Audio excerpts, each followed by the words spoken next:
चलिए, ecosystem. Ecosystem क्या है? ये हमारे नेचर का एक पार्ट है। जैसे ये हमारा पूरा वर्ल्ड है और इसमें डिफरेंट टाइप के लिविंग बींग्स है और उनका ये नॉन लिविंग इन्वायरमेंट है।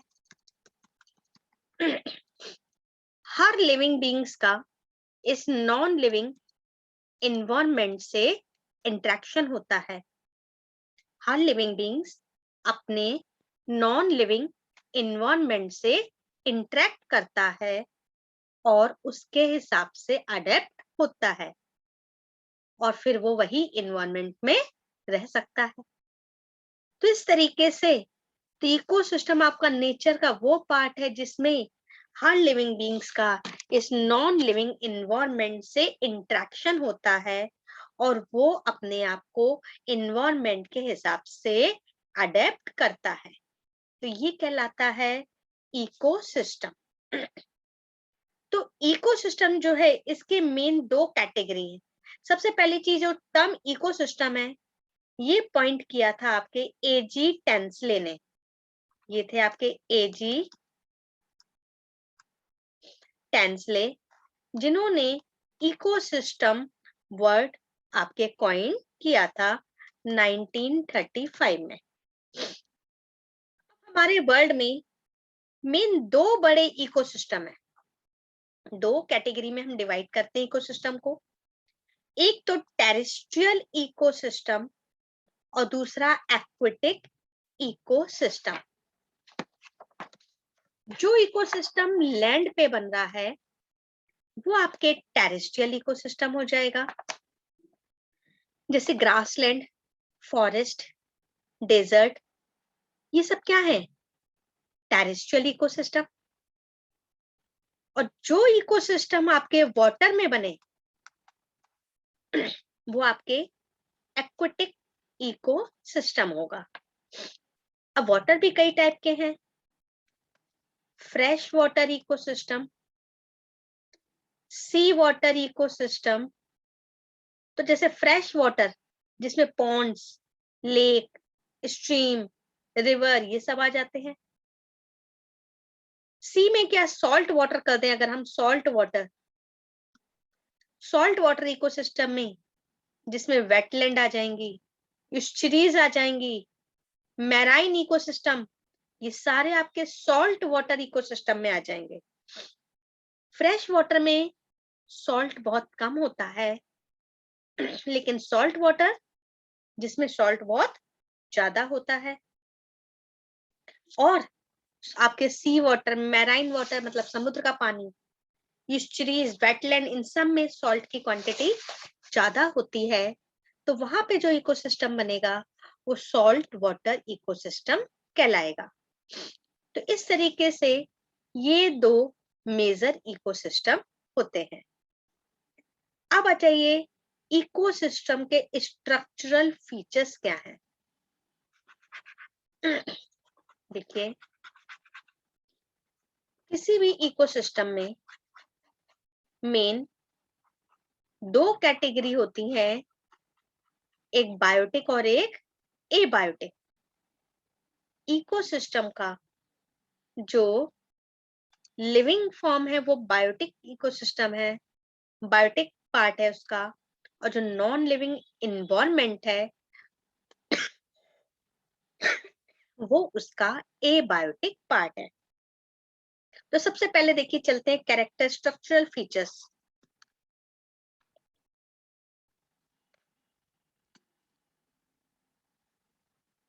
Of an ecosystem. तो देखिए इकोसिस्टम के स्ट्रक्चरल फीचर्स में सबसे पहले आ जाएगा स्पीशीज कॉम्पोजिशन।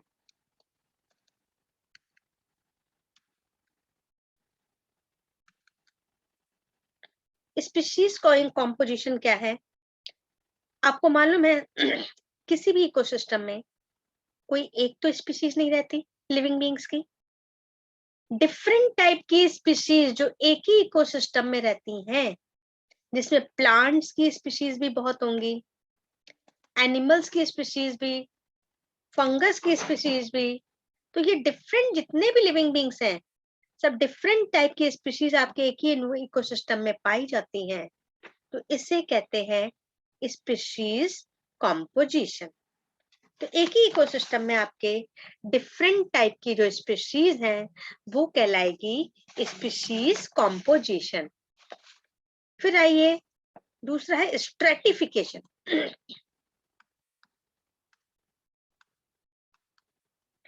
स्ट्रेटिफिकेशन क्या है? देखिए, जो वर्टिकल डिस्ट्रीब्यूशन होता है आपके किसी भी इकोसिस्टम में, जैसे हम कोई इकोसिस्टम अगर हम प्लांट्स के बारे में लें, तो प्लांट्स में सबसे नीचे लेवल पे आपके ग्रासेस आ जाएंगी मतलब हर्ब्स, फिर आपके झाड़ियां आ जाएंगी मतलब श्रब्स, और फिर आपके बड़े बड़े ट्री आ जाते हैं मतलब ट्री। तो grasses, herbs, shrubs and tree, तो ये आपके वर्टिकल जो है आपका डिस्ट्रीब्यूशन है प्लांट्स का, तो ये कहते हैं आपके स्ट्रेटिफिकेशन। जो वर्टिकल डिस्ट्रीब्यूशन है, पहले कौन आ रहा है फिर कौन, तो इस तरीके से हाइट वाइज अरेंज होते हैं, तो ये कहलाएगा आपके स्ट्रेटिफिकेशन। वर्टिकल स्ट्रेटा, तो हर्ब्स फर्स्ट नंबर पे, हर्ब्स सबसे नीचे, उस सेकंड नंबर पे आपके आपके श्रब्स आ जाएंगी, और फिर आपके ग्रासेस में हर्ब्स आ जाएंगी बॉटम में, और फिर सबसे ऊपर ट्री, तो टॉप पे आपके कौन आ रहा है? ट्री। ये है आपके स्ट्रेटिफिकेशन मतलब वर्टिकल अरेंजमेंट। तो ये होता है structural feature of an ecosystem. Clear?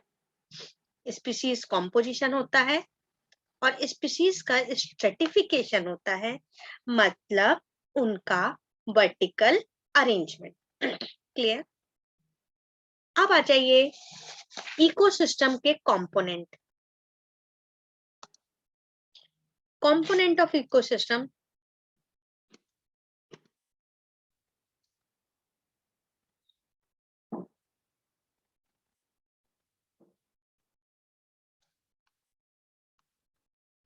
हमने आपको बताया इकोसिस्टम के मेन दो कंपोनेंट हैं, एक है बायोटिक कंपोनेंट और दूसरा है एबायोटिक कंपोनेंट। बायोटिक कंपोनेंट मतलब इकोसिस्टम में जितने भी लिविंग बींग्स हैं, जितने भी लिविंग बींग्स हैं वो उसका बायोटिक कंपोनेंट बनाएंगे। चाहे वो यूनिसेलुलर हो, मल्टी सेलुलर हो, कोई भी हो, प्लांट हो, एनिमल हो, फंगस हो, बैक्टीरिया हो, कोई भी हो, सारे लिविंग बींग्स मिलके इसका बायोटिक कंपोनेंट बनाते हैं। और ये आपस में एक दूसरे से, ये बायोटिक कंपोनेंट एक दूसरे से फूड के थ्रू इंटरकनेक्टेड रहते हैं। जितने भी आपके बायोटिक कंपोनेंट में जितने भी मेंबर हैं, जो भी आते हैं लिविंग बींग्स, वो सभी आपके एक दूसरे से फूड के द्वारा इंटरकनेक्टेड रहते हैं। और जितना भी नॉन लिविंग इन्वायरमेंट है, नॉन लिविंग इन्वायरमेंट है, वो होगा एबायोटिक कंपोनेंट। ठीक है, तो जिसमें आपके air, water, soil, humidity, light, सारी चीजें आपके एबायोटिक कंपोनेंट में आएंगी। तो लिविंग जो है आपका वो बायोटिक कंपोनेंट हो गया, और non living environment abiotic component है। अब देखिए बायोटिक कंपोनेंट में जो लिविंग बींग्स आ रहे हैं, इनको हम 3 कैटेगरी में डिवाइड करते हैं, producer, consumer and decomposers। producer, consumer and decomposers। Producers में वो लिविंग बींग्स आते हैं जो अपना फूड खुद बनाते हैं, मतलब सभी ऑटोट्रॉप्स। जितने भी ऑटोट्रॉप्स हैं वो सभी आपके प्रोड्यूसर्स की कैटेगरी में आते हैं। कुछ ऑटोट्रॉप बैक्टीरिया है, प्लांट्स हैं। तो जो भी आपके ऑटोट्रॉप्स हैं, चाहे फोटो ऑटोट्रॉप हो चाहे कीमो ऑटोट्रॉप हो, लाइट एनर्जी को एब्सॉर्ब करके फूड बनाए या केमिकल रिएक्शन से निकलने वाली एनर्जी को यूज करके फूड बनाए, वो सभी ऑटोट्रॉप्स होंगे। और सभी ऑटोट्रॉप्स प्रोड्यूसर की कैटेगरी में आते हैं। तो ग्रीन प्लांट ये सब आपके प्रोड्यूसर्स हो जाएंगे। तो ये फूड, अपना फूड खुद बनाते हैं, खुद के लिए भी, और दूसरे हेट्रोट्रॉप्स को भी प्रोवाइड करते हैं। फिर आइए कंज्यूमर, जो रेडीमेड फूड को कंज्यूम करें, जो रेडीमेड फूड को कंज्यूम करें, वो सारे कंज्यूमर आ जाएंगे, मतलब हेट्रोट्रॉप्स सभी कंज्यूमर हो जाएंगे। हाँ, कंज्यूमर को भी हम अलग अलग कैटेगरी में डिवाइड कर सकते हैं। जैसे प्राइमरी कंज्यूमर, जो सीधे आपके प्लांट्स को खाएं, प्रोड्यूसर्स को, वो प्राइमरी कंज्यूमर। सेकेंडरी कंज्यूमर, जो प्राइमरी कंज्यूमर को खाएं, वो सेकेंडरी कंज्यूमर। टर्सरी कंज्यूमर, जो सेकेंडरी कंज्यूमर को खाएं, वो टर्सरी कंज्यूमर। तो इस तरीके से ये कंज्यूमर को भी हम अलग अलग कैटेगरी में डिवाइड कर सकते हैं। क्लियर? फिर आपके तीसरे आते हैं डिकम्पोजर्स, जिसे हम रिड्यूसर्स भी कहते हैं। डिकम्पोजर्स या आपके रिड्यूसर्स वो हैं, इनकी कैटेगरी में माइक्रोब्स आते हैं, जो डेड ऑर्गेनिक मटेरियल को डिकम्पोज करके उसे सिंपल फॉर्म में कन्वर्ट करें। जो डेड ऑर्गेनिक मटेरियल को डिकम्पोज करके उसे सिंपल फॉर्म में कन्वर्ट करें, उन्हें हम कहते हैं डिकम्पोजर्स या रिड्यूसर्स।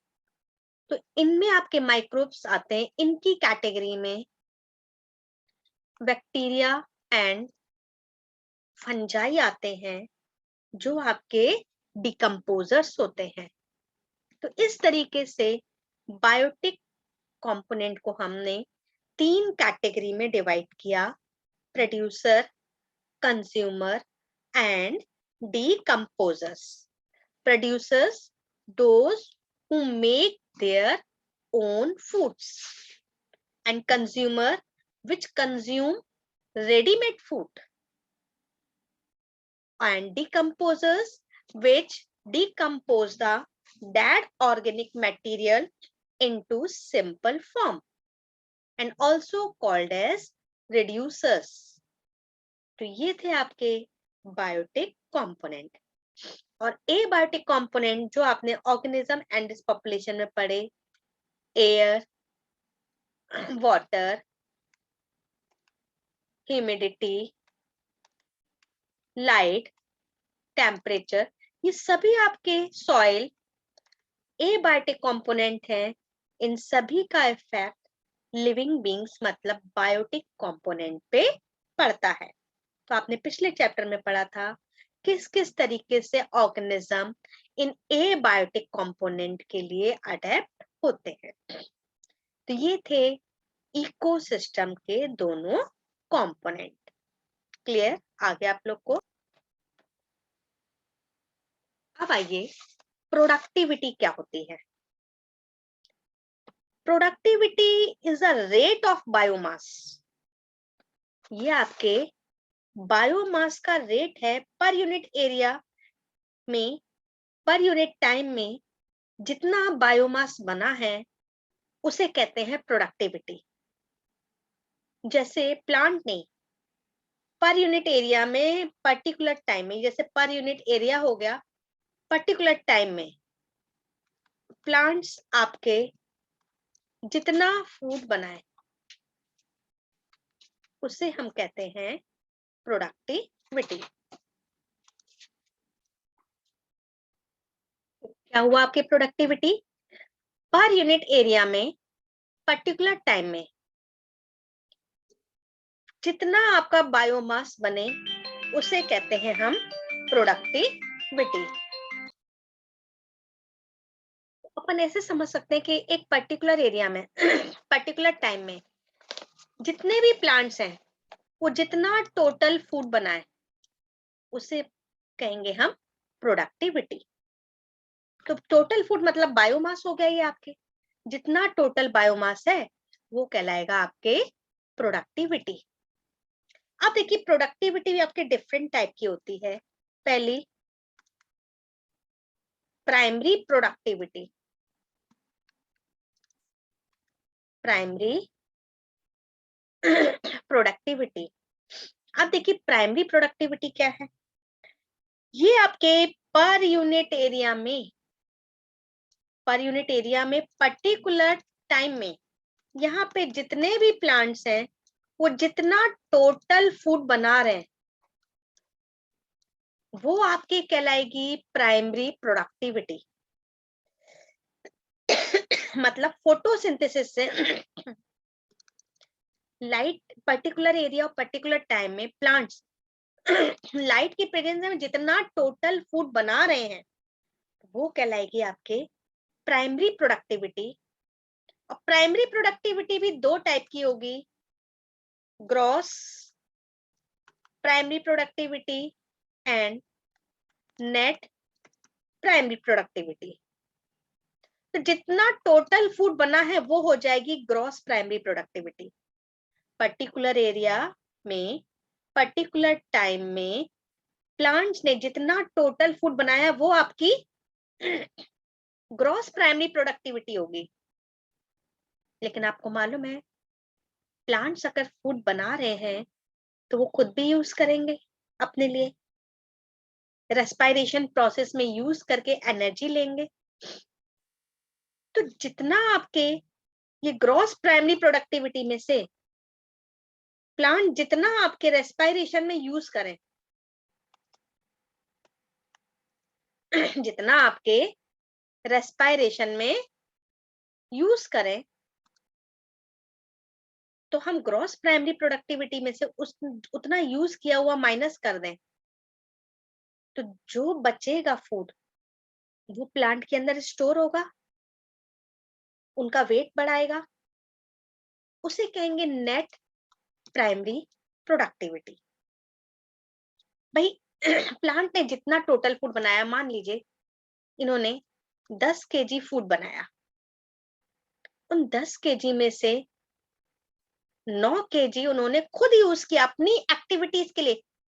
भाई जितना अगर हम फूड खा रहे हैं तो पहले हमारे अंदर जितनी एक्टिविटीज हो रही हैं उनके लिए फूड एनर्जी देने के लिए यूज होगा ना, तो वो प्लांट्स में भी होता है। तो प्लांट से मान लीजिए 10 केजी फूड बनाया और उनके अंदर जो भी एक्टिविटीज हो रही है उसके लिए उन्होंने 9 केजी यूज कर लिया, तो बचा कितना? 1 केजी। 1 केजी जो फूड बचा वो उनका वेट बढ़ाएगा, उनके अंदर स्टोर होगा, उसे कहेंगे नेट प्राइमरी प्रोडक्टिविटी। तो प्राइमरी प्रोडक्टिविटी भी दो टाइप की हो जाएगी, gross primary productivity and net primary productivity. जितना टोटल फूड बना है वो ग्रॉस प्राइमरी प्रोडक्टिविटी और उसमें से खुद के लिए उन्होंने यूज कर लिया, यूज करने के बाद जो बचा वो हो जाएगा नेट प्राइमरी प्रोडक्टिविटी। तो जो नेट प्राइमरी प्रोडक्टिविटी है वही उनका वेट बढ़ाएगी, वही उनके अंदर स्टोर होगी और उसको हम लोग यूज करेंगे अपने फूड के लिए। तो इस तरीके से प्राइमरी प्रोडक्टिविटी दो टाइप की हो गई, gross primary productivity and net primary productivity. आइए फैक्टर्स अफेक्टिंग प्राइमरी प्रोडक्टिविटी। तो प्राइमरी प्रोडक्टिविटी को अफेक्ट करने वाले फैक्टर्स क्या क्या है? सबसे पहले आ जाइए इन्वायरमेंटल फैक्टर्स। इन्वायरमेंटल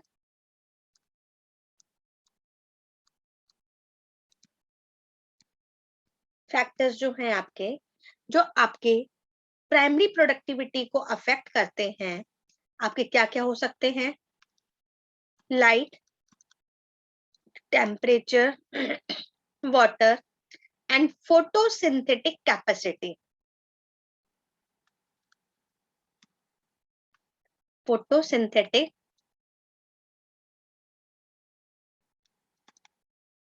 कैपेसिटी, ये आपके इन्वायरमेंटल फैक्टर्स हैं जो प्राइमरी प्रोडक्टिविटी को अफेक्ट करते हैं। तो सबसे पहले आ जाइए लाइट। आपको मालूम है प्लांट लाइट की प्रेजेंस में ही फोटोसिंथेसिस करते हैं। दिन में ही होती है ना फोटोसिंथेसिस, रात में तो नहीं होती। तो सबसे पहला फैक्टर है आपके लाइट, जो आपके फोटोसिंथेसिस की आपके फोटोसिंथेसिस की रेट को अफेक्ट करेगा। तो ये जो लाइट का जो अल्टीमेट सोर्स है वो है आपके सन।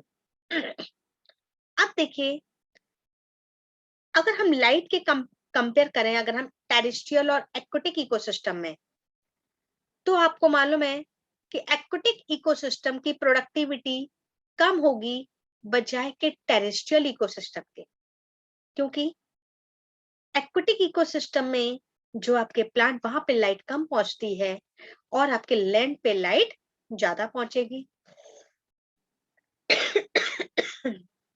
तो अब देखिए, अगर हम अर्थ को देखें, आपको मालूम है हमारी अर्थ, जिसके बीच में 0 डिग्री एक्सिस पे इक्वेटर लाइन होती है, और यहाँ पे सन की डायरेक्ट लाइट आती है। जैसे जैसे ऊपर जाएंगे लाइटें, ये सन की रेज तिरछी होती चली जाएंगी। तो इस तरीके से जहां पे डायरेक्ट लाइट आ रही है, तो मतलब मैक्सिमम लाइट अवेलेबल है, ये एरिया कहलाता है ट्रॉपिक। और फिर आपके ऊपर चलेंगे तो ऊपर आपके सन की रेस तिरछी होती चली जाएंगी, फिर आपके सब ट्रॉपिकल एरिया आ जाएगा, सब ट्रॉपिकल एरिया, और सबसे ऊपर पोलर एरिया आ जाता है। चूंकि हमारी अर्थ 23 डिग्री एक्सिस पे टिल्ट है, झुकी हुई है, तो 6 महीने एक पोल पे लाइट जाती है और 6 महीने दूसरे पोल पे। पूरे दोनों पोल पे इक्वल लाइट नहीं जाती, क्यों? झुकी हुई है। तो मान ली झुकी है तो इधर लाइट जा रही है, इधर नहीं जा पा रही है, तो ये पोल घूम के जब इधर आएगा तब लाइट इधर जाने लगेगी। तो इस तरीके से सबसे ज्यादा लाइट कहाँ पे अवेलेबल है? ट्रॉपिक लेवल पे, फिर सब ट्रॉपिक पे कम और पोलर पे और कम। तो इस तरीके से जहां पे लाइट ज्यादा होगी वहां पे प्रोडक्टिविटी भी ज्यादा होगी। ट्रॉपिक जो आपका एरिया है वहां पे मैक्सिमम लाइट अवेलेबल है, तो वहां की प्रोडक्टिविटी भी ज्यादा होगी बजाय के पोलर एरिया के। तो ये हुआ आपके लाइट का इफेक्ट। ठीक, तो आपके प्रोडक्टिविटी आपकी पोल्स में लेस होगी बजाय के कहाँ के? Tropic area. फिर आ जाइए आपके टेम्परेचर। टेम्परेचर जो है एंजाइम की एक्टिविटी को रेगुलेट करता है। क्या है, जो ऑप्टिमम टेम्परेचर पे ही फोटोसिंथेसिस अच्छी होती है। क्यों? क्योंकि ऑप्टिमम टेम्परेचर पे एंजाइम प्रॉपर फंक्शन करते हैं। ठीक, तो एंजाइम आपके बहुत हाई टेम्परेचर पे डीनेचर्ड हो जाते हैं और बहुत लो टेम्परेचर पे कोगुलेट हो जाते हैं, जिस कारण वहां फोटोसिंथेसिस की रेट डाउन हो जाती है। क्लियर? तो इस तरीके से टेम्परेचर का इफेक्ट भी फोटोसिंथेसिस पे पड़ता है। फिर आ जाइए मॉइस्चर। आपको मालूम है मॉइस्चर मतलब आपके रेनफॉल, जो मॉइस्चर प्रोवाइड करेगी। रेन अच्छी है, वाटर प्रॉपर अच्छी क्वांटिटी में मिल रहा है, तो प्रोडक्टिविटी भी अच्छी होगी इकोसिस्टम में, क्योंकि रेन आपके प्रोडक्टिविटी को इंक्रीज कर देती है। इसलिए जहां पे रेन ज्यादा हो रही है वहां पे प्रोडक्टिविटी अच्छी होगी बजाय के डेजर्ट एरिया के। डेजर्ट एरिया में सॉइल ड्राई होगी, वहां पे वाटर कंटेंट कम होगा, तो प्लांट को प्रॉपर वाटर नहीं मिलेगा, तो फोटोसिंथेसिस की रेट डाउन होगी। तो इसलिए जहां पे रेन ज्यादा है वहां पे फोटोसिंथेसिस की रेट भी ज्यादा होगी, प्रोडक्टिविटी ज्यादा होगी, बजाय के डेजर्ट एरिया के। क्लियर? फिर आइए न्यूट्रिएंट अवेलेबिलिटी। न्यूट्रिएंट